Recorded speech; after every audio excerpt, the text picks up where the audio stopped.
Before we plunge into the darkness, make sure you hit that like button and subscribe, because the information coming your way isn't just about survival, it's about dominating the chaos that follows. Leave a comment below telling me which room in your house is your designated stronghold. Let's get the strategy session started right now. Imagine the grid has been down for 2 weeks. The veneer of civilization hasn't just cracked, it has shattered. The police sirens stopped days ago, replaced by a silence that is somehow louder and infinitely more terrifying. You are sitting in your living room, the air stale with the smell of dust and anxiety. Outside, the suburban street you know so well has transformed. It is no longer a neighborhood, it is a hunting ground. You are hiding in the dark, holding your breath, terrified that the slightest sound will give you away. You think you are being smart. You think that by turning off the lights and crouching in the corner, you are practicing light discipline or being the gray man. You are wrong. In a static environment like a home, total silence and total darkness do not signal safety. They signal vacancy. To a predator, an abandoned house is a loot box waiting to be opened. The opportunistic scavenger, the wolf at the door, isn't looking for a fight. He is looking for a victim. If you look like a victim, you become one. The biggest misconception in home defense is that you need a fortress of concrete and steel to survive. You don't. You need to win the information war. You need to convince the threat outside that the cost of entering your home is higher than the reward inside.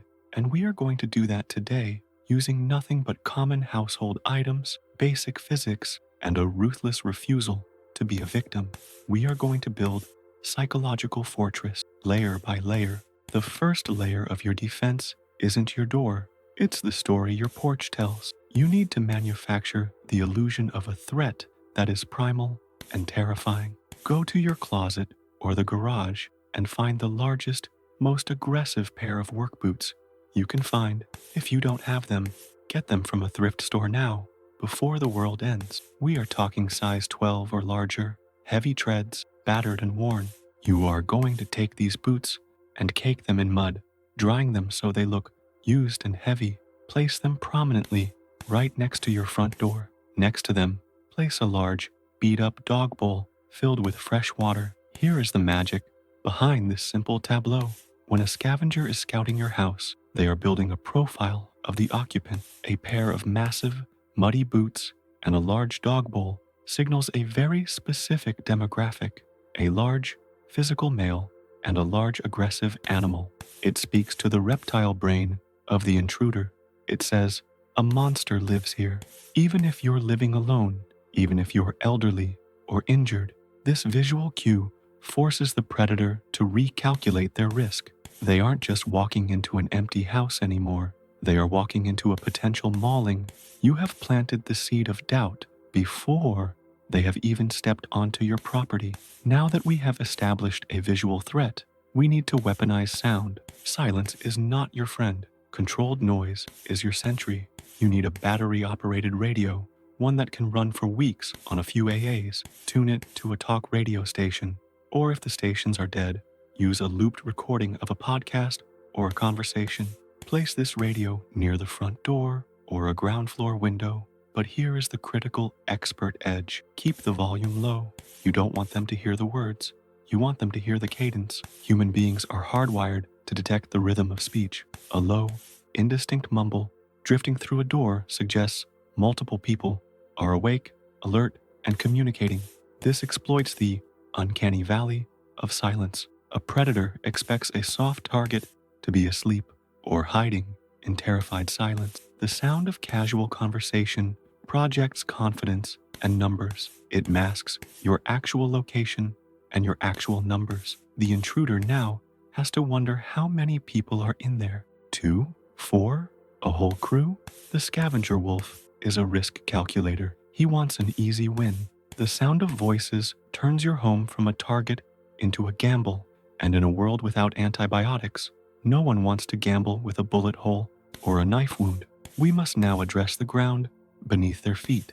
You need to turn the approach to your house into an auditory minefield. This is where we use the crunch trap. Go to your garden or a nearby construction site and gather dry gravel, crushed rock, or even smash up some old tiles or glass if you have to.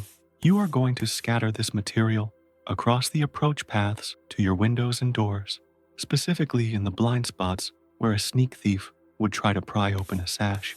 The action is simple, but the psychological impact is devastating.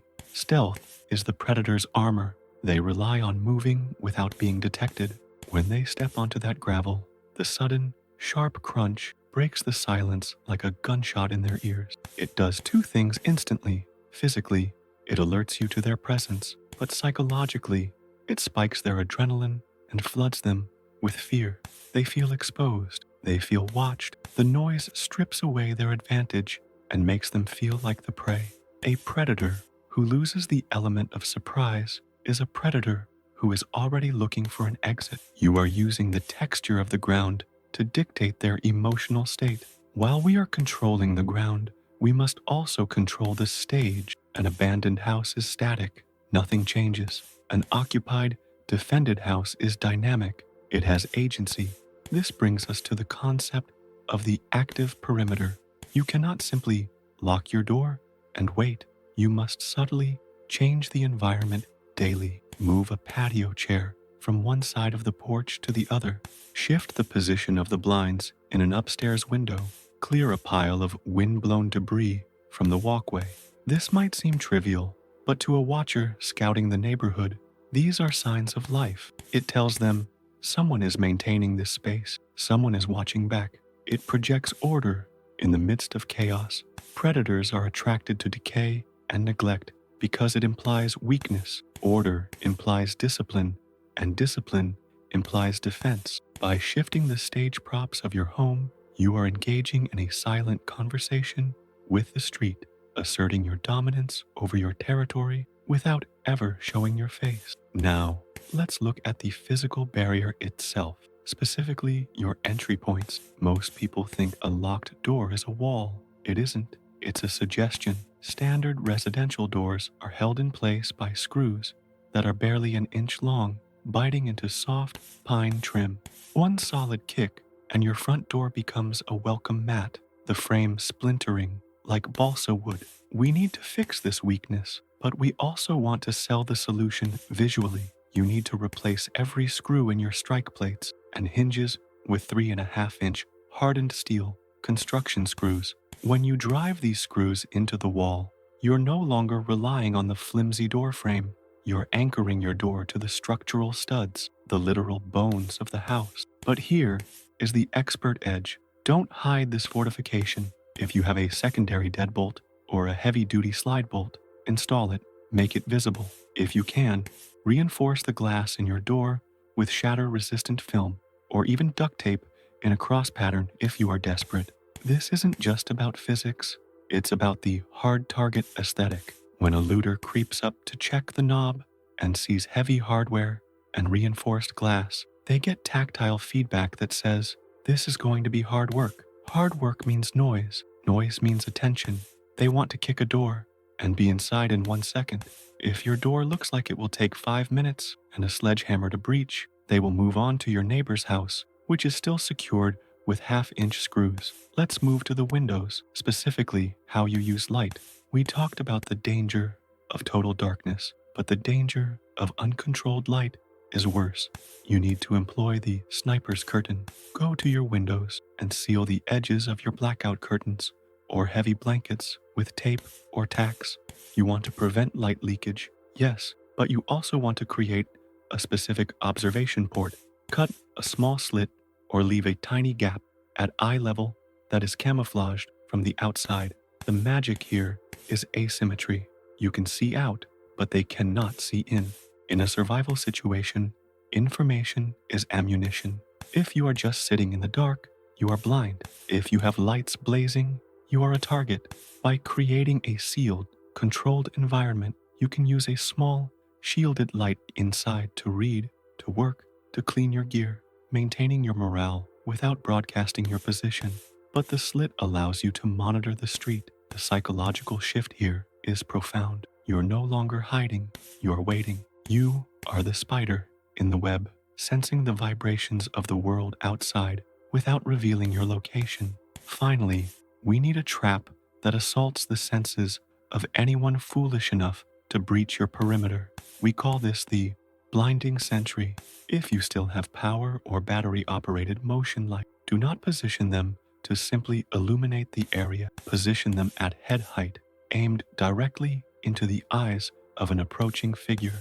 Cover the motion sensor with a tube, like a toilet paper roll painted black, to narrow its field of view, creating a directional tripwire. When the intruder steps into that specific zone, they aren't just illuminated, they are blinded.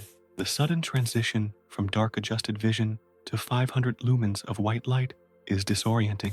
It triggers a flash blindness effect that lasts for several seconds. In combat, this disrupts the OODA loop: observe, orient, decide, act. The intruder freezes. They can't see what is behind the light. Is it a homeowner with a shotgun? Is it a trap? That moment of hesitation, that visceral shock to the visual cortex, breaks their momentum. It forces them to recoil, to cover their eyes, to turn away. You're using light not just to see, but to hit. The philosophy connecting all these methods is simple. Resourcefulness is more lethal than firepower. You don't need a bunker to survive. You need a brain that refuses to shut down. You are trading the passive hope of rescue for the active strategy of deterrence. You are not a victim waiting to be saved. You are the architect of your own survival. The goal isn't to win a gunfight. The goal is to make the enemy decide that the fight isn't worth the cost. Let's return to that dark street. A group of looters is moving through the twilight. They are hungry, desperate, and dangerous. They pass the house with the broken window. It's already been picked clean. They pass the house that is completely silent and pitch black. It looks inviting, but they sense a trap. Then they pause at your driveway. They see the massive, mud-caked boots on the porch and the dog bowl. They hesitate. They hear the faint, rhythmic mumble of a radio, too quiet to make out, but distinct enough to signal alert men inside. One of them steps off the path and crunch. The gravel snaps under his boot, echoing in the quiet street. He flinches, eyes darting to your windows, expecting a muzzle flash. He sees the reinforced door, the heavy hardware catching the moonlight. He looks at his leader, and without a word, the leader shakes his head. They turn and keep walking. Inside, you're watching through the slit in your curtain, your heart hammering against your ribs, but your hands are steady. You haven't fired a single shot. You haven't risked your life in a brawl, but you have won. You have successfully communicated that this house is not prey, it is a predator. Now, I want you to go to the comments section and tell me, what is the one common household item you would repurpose for home defense? Hit that like button if you plan on surviving, and stay tuned. The storm is coming, but you'll be ready.